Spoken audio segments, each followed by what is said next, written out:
Puisqu'on commence à dépasser le nadr, c'est les vœux. Beaucoup de gens font beaucoup de vœux, pensant obliger Allah à accepter. Les vœux, pour faire des vœux, il y a 6 conditions. Il faudrait que ce soit pour Allah seul, il faudrait que ce soit dans l'obéissance, qu'on peut supporter. Certains font le vœu d'aller à la Mecque à pied.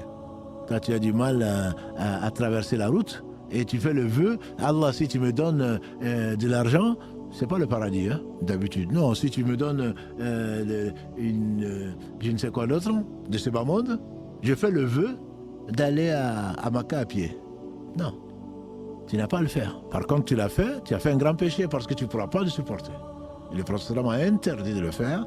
Donc il faut, pour Allah, dans une obéissance qu'on peut supporter, qu'on possède. Tu ne peux pas faire le vœu de sacrifier quelque chose que tu n'as pas. Par exemple, pas un endroit où il a été adoré autre que Allah. Le prophète a interdit de dire que je vais, par exemple, dormir.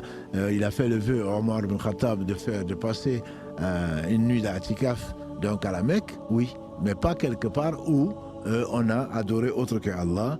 Donc pas d'influence non plus sur le cours des choses. C'est ce que beaucoup d'entre nous, je crois, font. C'est-à-dire, Allah, si tu me donnes ça, je vais faire ça.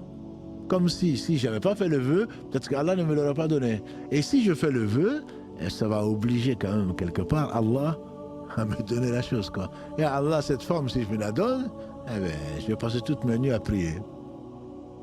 Et c'est celle qui te donne, et c'est ce que Allah te permet d'épouser et qui t'empêche de dormir, etc., etc. Voilà. Non, si j'avais pas fait le vœu, peut-être qu'Allah ne me l'aurait pas donné. Non, ça c'est mal le connaître, pour ne pas dire ça, c'est de l'ignorance pure. Il faut surtout pas le faire. Et